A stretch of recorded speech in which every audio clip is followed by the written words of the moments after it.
آپ موسیٰ علیہ السلام پہ آؤ، سارے نبیوں کے واقعات کو چھوڑ کر میں آپ کو ایک بات یہ بتاتا چلوں، ان عدت الشہور عند اللہ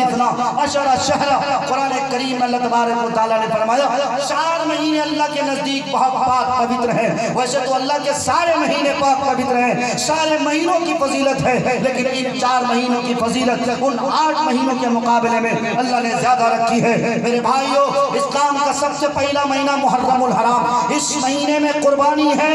اس مہینے میں قربانی درپیش ہے، اس مہینے میں قربانی مخفی ہے، اس مہینے میں قربانی چھپی ہوئی ہے۔ کس طرح سے اسلام کا آخری مہینہ کون سا مہینہ گزرا؟ ذوالحجہ کا مہینہ گزرا، اس میں بھی قربانی مضمر ہے۔ اور میں ایک بات نقطے کی آپ کو بتاتا چلوں، جو انسان جتنا مکمل ایمان والا ہوگا، جس کا ایمان جتنا پاورفل ہوگا، جس کے ایمان میں جتنا کرنٹ ہوگا، جس کے ایمان میں جتنی حرارت ہوگی، جس کے ایمان میں جتنی گرمی ہوگی، اللہ اس سے اتنا ہی سخت امتحان لے گا۔ جس کا ایمان جتنا مضبوط ہوگا، اللہ اس سے اتنا ہی مضبوط امتحان لے گا۔ یاد رکھو، نبیوں کا ایمان سب سے مضبوط ہوا کرتا ہے، اس لیے سب سے کڑا امتحان، سب سے مضبوط امتحان، سب سے کڑی ابتلا، سب سے کڑی آزمائش اگر کسی سے ہوئی ہے تو انبیاء علیہ السلام سے ہوئی ہے، کیونکہ سب سے مضبوط ایمان انبیاء علیہ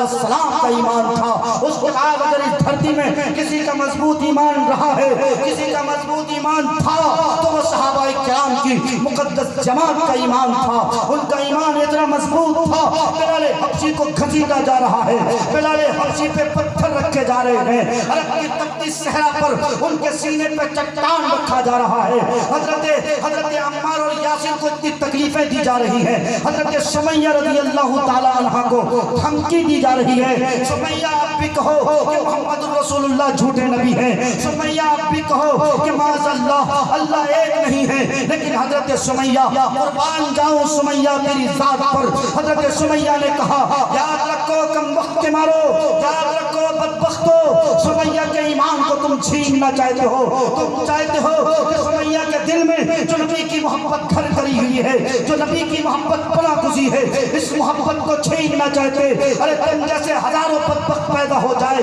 سمیہ کے ٹکڑے ٹکڑے کر دے، سمیہ کے ریزے ریزے کر دے، لیکن سمیہ کے دل میں جس طرح نبی کی محبت پناہ گزی ہے، اس محبت کو نہیں چھین سکتے، اس محبت کو نہیں جدا کر سکتے۔ کلمے کی محبت سمیہ کے دل میں کرنٹ کی طرح ہے، اگر تم کلمے کی محبت میرے دل سے نکالنا چاہتے ہو، سمیہ کے 2 ٹکڑے تو کر سکتے، لیکن کلمے کی محبت کو نہیں نکال سکتے۔ بھائیو، ایسا مضبوط ایمان تھا، تبھی تو ان سے اتنا مضبوط امتحان لیا گیا۔ ہمارے اور آپ کیسے چائنا موبائل کی طرف پھسپھسیا ایمان، ٹھکٹھکیا ایمان۔ غور کرو، آتا ہے نا الیکشن، 500,000 روپے میں بھیجتے ہو نا ایمان، کھاتے ہو نا رشوت، کھاتے کہ نہیں کھاتے، چائے کی منڈی میں بیٹھتے ہو۔ یاد رکھو حضرت حسین کے تذکرہ تو کر لیے، لیکن میں آپ کو بتاتا چلوں خلفائے راشدین کے بعد جب حضرت امیر معاویہ جو کاتب وحی ہیں، کاتب وحی کا انتخاب ہوا، کسی کو کوئی اعتراض نہیں، کسی کو کوئی تکلیف نہیں، کسی کو کسی طرح سے کوئی الجھن نہیں، سارے لوگوں نے بالاتفاق حضرت امیر معاویہ کے خلیفۃ المسلمین ہونے پر بیعت کی، لبیک کہا، سارے لوگوں نے کہا میں تسلیم کرتا ہوں امیر معاویہ کے خلیفۃ المسلمین ہونے پر۔ لیکن حضرت امیر معاویہ کی جب طبیعت بگڑنے لگتی ہے، کچھ سال جب ہو جاتے ہیں اور کچھ ایام بچتے ہیں، ادھر جس طرح سے ابھی کچھ ہی دنوں کچھ ہی سالوں پہلے 2014 میں جس طرح سے ریڈیو میں، ٹی وی میں، چینلوں میں کیا آواز آتی تھی، گھر گھر مودی، ہر ہر مودی، آواز آتی تھی کہ نہیں؟ بتاؤ نا، آواز آتی تھی کہ نہیں؟ ایک ہی آواز آتی تھی، اب کی بار مودی سرکار۔ یہاں تک کہ ہم لوگوں نے دیکھا ہے کہ دہلی کے میٹرو میں بھی یہی لکھا ہوا ملتا تھا، اب کی بار مودی سرکار۔ ایسے ہی حضرت امیر معاویہ کے صاحبزادے جو تھے، ایک کم وقت یزید کے مارے، انہوں نے بھی ایسا ہی کیا تھا، عراق اور شام میں پورے طور پر اپنے لوگوں کو پھیلا دیا تھا، اور لوگوں سے کہا تھا مہم پھیلا دو، لوگوں کو بھڑکانے میں لگ جاؤ، سارے لوگوں کو کہو کہ امیر معاویہ کے بعد اس تختے پر اگر کوئی بیٹھے گا،